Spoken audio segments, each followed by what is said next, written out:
이 암에 걸렸다가 수술 끝에 완치 판정을 받은 환자가 있었어요. 병실에 누워서 고통스러워하고 있을 때에 이 환자의 지인들이 그녀를 병문하러 왔습니다. 그런데 찾아온 사람 대부분이 그녀의 상태를 보면서 한마디씩 해요. 평소에 물을 잘 안 마셔서 병에 걸렸다고 말합니다. 어떤 이는 평소에 운동을 안 해서 이 병에 걸렸다고 말합니다. 또 어떤 이는 누구를 미워하고 있어서 암에 걸린 것이라고 말해요.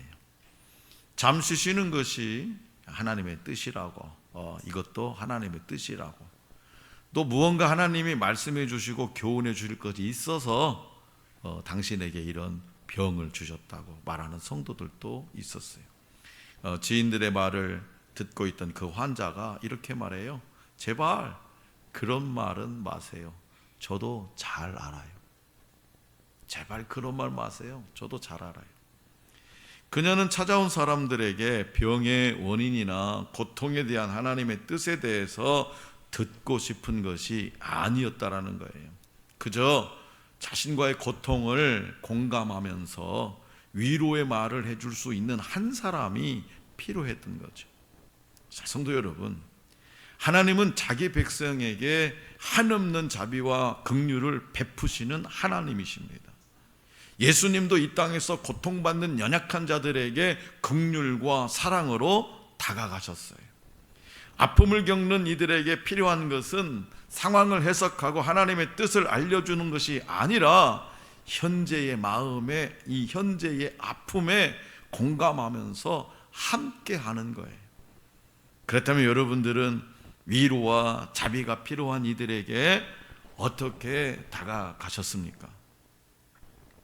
오늘 우리에게 주신 본문 말씀이 기록된 사무엘서의 주제는 이스라엘 민족을 다스리는 자는 누구인가? 이스라엘 민족을 다스리는 자는 누구인가? 이스라엘 백성은 하나님의 사람인 사사 대신 그들을 다스릴 왕을 요구했어요. 하나님의 사람 대신 왕을 요구했어요. 이에 하나님은 사울을 이스라엘의 초대 왕으로 세우셨습니다. 그러나 사울은 하나님께 불순종했고 하나님은 당신의 마음에 합한 다윗을 이스라엘의 왕으로 세우셨죠. 다윗 왕국은 점점 더 굳건해지고 번영했고 발전합니다. 그러나 다윗이 자신의 신하 우리아의 아내 밧세바를 범함으로써 하나님 앞에서 범죄한 결과 다윗 왕국에 여러 어려움이 닥칩니다. 셋째 아들 압살롬의 반역은요, 어려움 중에서도 다윗의 마음을 가장 아프게 합니다. 이외에도 비그리의 아들 세바가 반역했고요, 사울 때 기브온 사람의 일로 기근이 닥칩니다. 또 인구 조사를 함으로 전염병이 임하는 등 다윗은 어려운 상황을 많이 경험해요. 사무엘서 저자는 그런 다윗의 모습과 다윗 주변의 다양한 인간의 모습을 여과 없이 기록합니다. 이를 통해서 이스라엘 백성들이 원하던 그토록 원하던 인간 왕의 왕국이 얼마나 불완전한지, 그 불완전함 속에서도 여전히 이스라엘을 보호하고 책임지시는 하나님이 얼마나 신실하신 분인지를 드러내고자 하는 거죠. 무엇보다 다윗의 불완전함과 하나님의 신실한 언약을 대조합니다. 하나님은 다윗과 밧세바 사이에서 태어난 아들 솔로몬을 시작으로 구원의 약속, 즉 예수 그리스도를 통한 메시아 왕국을 준비하시죠. 자, 그렇다면 반역을 일으킨 아들 압살롬, 이 압살롬이 죽었다는 소식을 듣고 다윗은 어떻게 반응했을까요? 자, 본문 말씀 1절에서 4절을 다 같이 다시 한번 받들겠습니다. 1절에서 4절 시작. 어떤 사람이 요압에게 아뢰되 왕이 압살롬을 위하여 울며 슬퍼하시나이다 하니 왕이 그 아들을 위하여 슬퍼한다 함이 그날의 백성들에게 들리매 그날의 승리가 모든 백성에게 슬픔이 된지라. 그날의 백성들이 싸움에 쫓겨 부끄러워 도망한 같이 가만히 성읍으로 들어가니라. 왕이 그의 얼굴을 가리고 큰 소리로 부르되 내 아들 압살롬아 압살롬아 내 아들아 내 아들아 하니. 압살롬의 반역은 다윗의 인생에서 최대 위기라 할 만한 일이었죠. 이 반역은요, 에브라임 숲풀 전투에서 압살롬의 군대가 대패함으로써 종결되는데요, 이 과정에서 압살롬은 다윗의 수하인 요압 장군에게 죽임을 당합니다. 전투는 다윗의 승리로 끝났지만 다윗은 압살롬의 죽음 소식에 얼굴을 가리고 크게 울부짖어요. 그는 압살롬아 압살롬아 압살롬아를 3번 반복하고요, 내 아들아 내 아들아 내 아들아 내 아들아 내 아들아 5번 반복하며 울어요. 다윗의 슬픔은요, 정치 관계와 어떤 정쟁에서의 승패를 떠난 아들을 잃은 아버지의 슬픔이었어요. 아들을 잃은 아버지의 슬픔. 밧세바를 범한 자신의 범죄가 아들의 죽음과 연결되어 있다는 것을 잘 알고 있었기 때문에 자책하는 마음이 더했을 거예요. 내 잘못으로, 내 범죄로 내 사랑하는 자식의 발목을 잡았구나. 본문 말씀 2절에서 슬퍼하다로 번역된 히브리어 아차부는요, 근심하다, 상하다라로 번역되는 단어예요. 이것은요, 압살롬의 죽음이 다윗에게 어떤 의미였는지를, 근심하고 상하고 이 압살롬의 죽음이 다윗에게 어떤 의미였는지를 잘 보여주는 단어, 이게 바로 뭐냐? 아차부라는 거예요. 아차부. 압살롬의 죽음은 죽음으로 이 다윗은요, 감정적인 슬픔을 넘어서 몸이 상할 정도로 심신이 타격을 받습니다. 그러나 이러한 반응은 다윗을 위해 싸운 군사들에게는 사기가 떨어지고 낙심될 만한 모습이었어요. 지금 전쟁에서 이겼어요. 전쟁에서 이겼으면 뭐 해야 됩니까? 지금 축제를 벌여야 되는 거죠, 축제. 그런데요, 다윗 왕의 수심이 근심이 찬 그 다윗 왕의 모습을 보고 고개 푹 숙이고 조용히 성으로 조용히 들어오는 거예요. 눈치 슬슬 보면서. 다윗 편에서 함께 싸운 백성은 마치 전쟁에 패해서 도망하는 것처럼 가만히 성읍으로 들어갔더라는 거죠. 그렇기 때문에 본문은 다윗의 인간적인 반응과 이로 인한 백성들의 내적 고통까지 숨김없이 묘사하고 있어요. 성도 여러분, 여러분들은 인간적인 고통과 슬픔이 찾아올 때 어떻게 반응하십니까? 인간적인 고통과 슬픔이 찾아올 때 어떻게 반응하세요? 소주 대병 사다 놓고 퍼마십니까? 담배를 이따만큼 쌓아놓고 그냥 막 왔다 갔다 하면서 펴댑니까? 아니면 친구 불러가지고 막 수다를 떱니까? 노래방 가서 그냥 아주 그냥 미친 듯이 달뜁니까? 뭡니까? 에라 보기로 했다. 아무도 모르는 대로 여행을 떠납니까? 고통과 슬픔이 찾아올 때 어떻게 반응하냐 이 말. 그때 하나님의 신실하심을 발견하기 위해서 필요한 것은 뭔가요?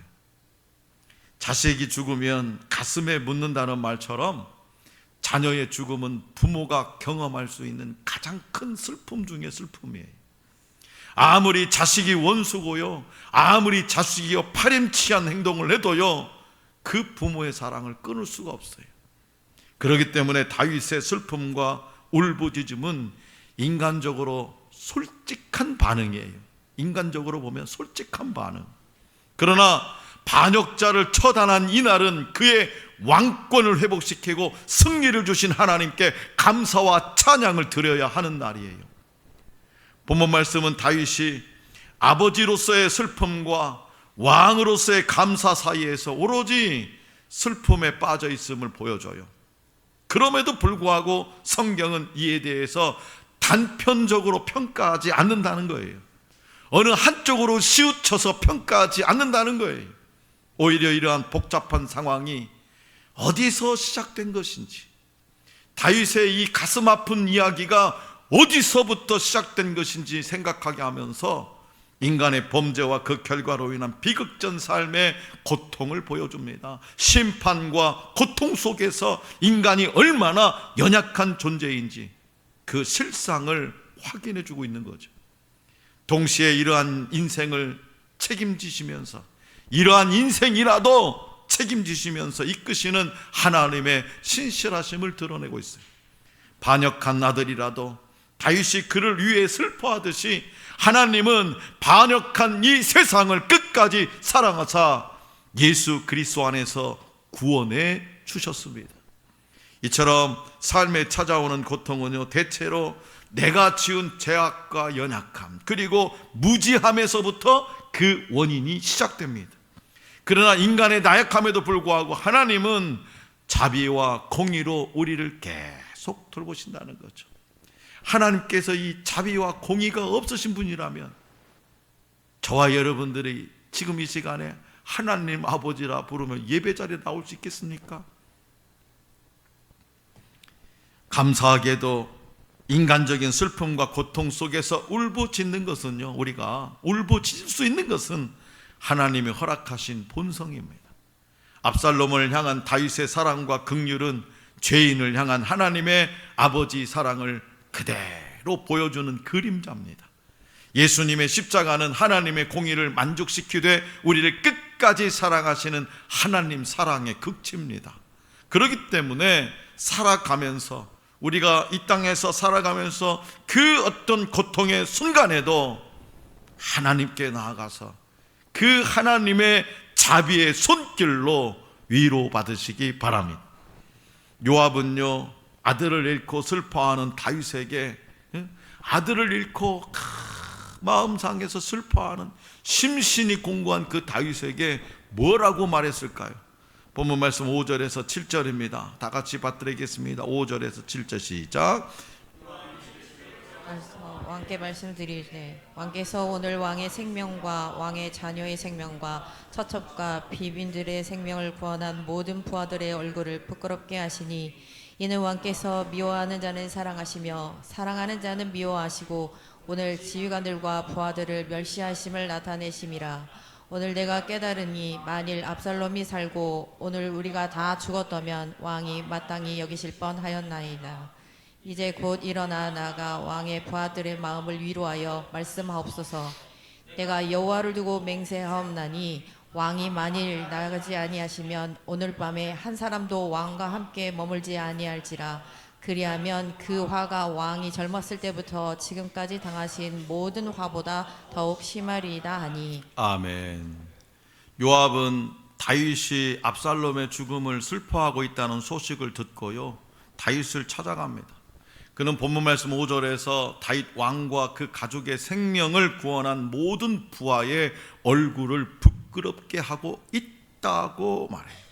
또 본문 말씀 6절에서는 왕을 미워하는 자는 사랑하시고 왕을 사랑하는 자는 미워하고 있다고 말합니다. 더 나아가서 지휘관들과 부하들을 멸시하는 행동이라고 다윗을 책망합니다.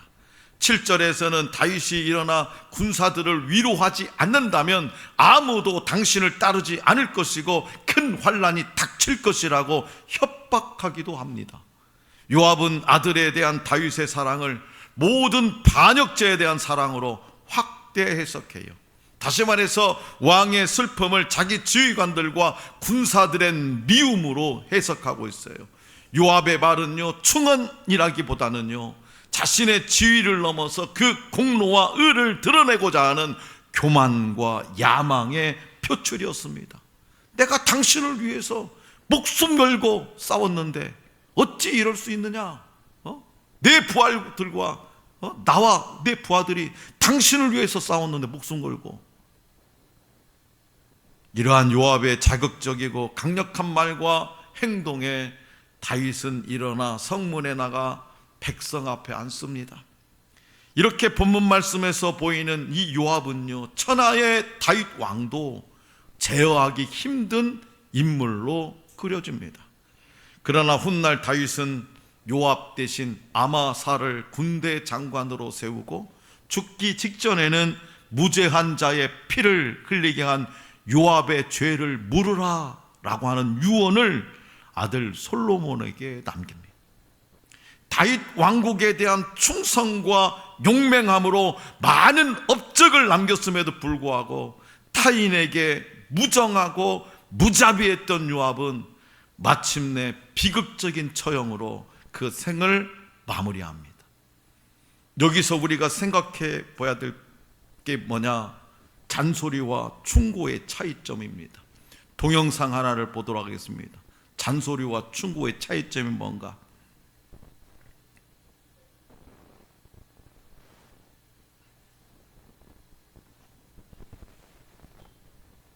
조언이 있고 잔소리가 있잖아요. 잔소리와 조언의 차이는 뭘까요? 두 분이 생각하시는. 잔소리는 왠지 모르게 기분 나쁜데 예. 충고는 예. 더 기분 나빠요.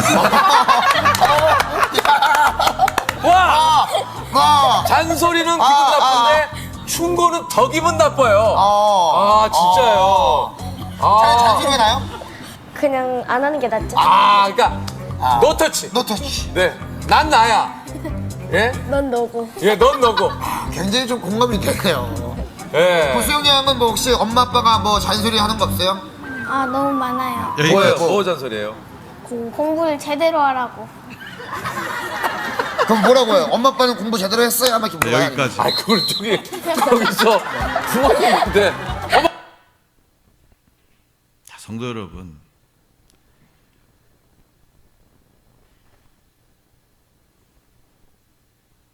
창을 닫아요. 네. 잔소리와 충고의 차이점, 이 MZ 세대들이 느끼는 게 바로 이겁니다. 잔소리는 왠지 기분 나쁜데 충고는 더 기분 나쁜데. 따끔한 충고나 조언보다 그가 당한 아픔을 공감하고 내가 자비롭게 대할 사람이 누구인가를 생각해 봐야 되는 거예요.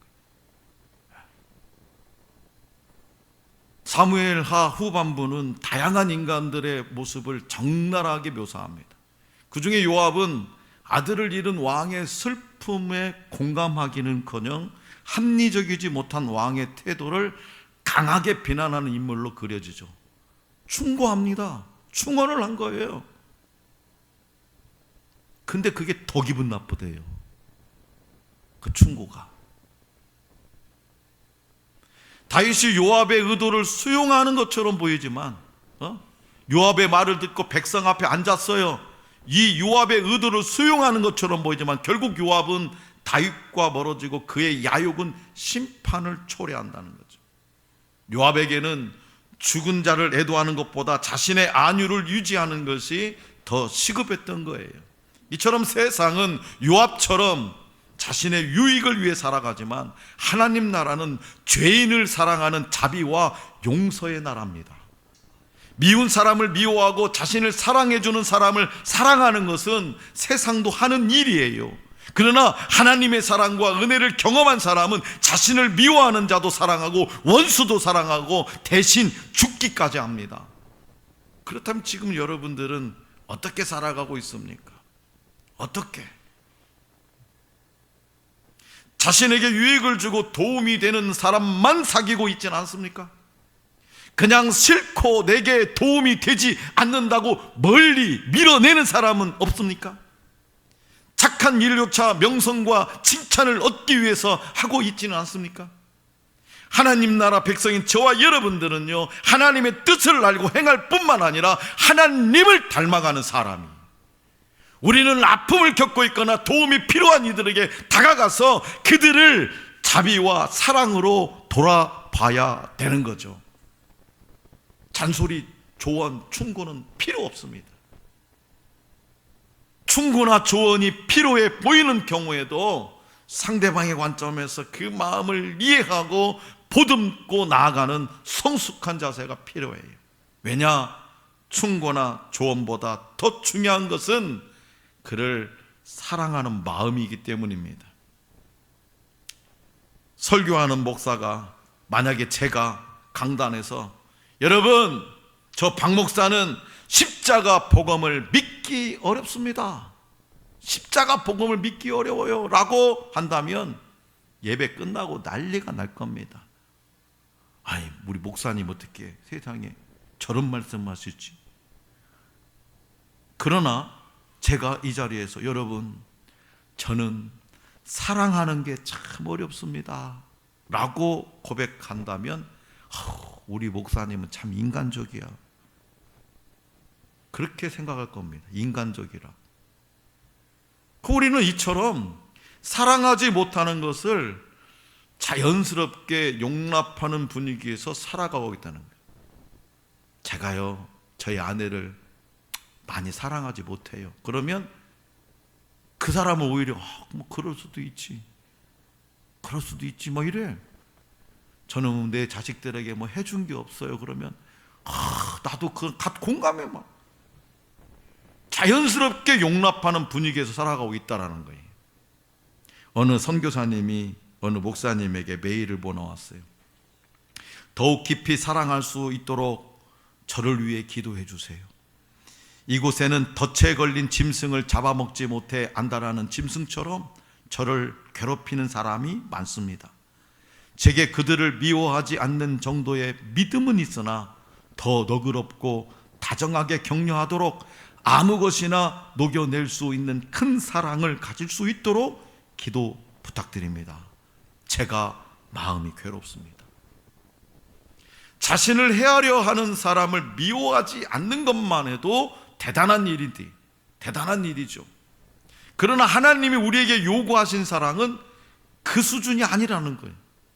예수님의 제자가 된 가장 큰 특징은 뭐냐? 사랑이죠. 하나님을 사랑하되 어떻게 사랑하라겠습니까? 목숨을 다하여 사랑하고, 다른 사람을 사랑하되 어떻게 사랑하라고 했습니까? 내 몸과 같이 사랑하라는 거예요. 내 몸과 같이. 많은 사람이 그렇게 사는 것은 어려운 일이라고 생각해요. 어떻게 그렇게 사랑할 수 있냐? 이유는 자신의 힘으로 사랑하려고 하기 때문에 그래요. 내 힘으로. 우리의 힘으로는 주님이 원하시는 대로 사랑하고 용서할 수 없습니다. 예수님이 왜 십자가를 지실 수밖에 없었을까요?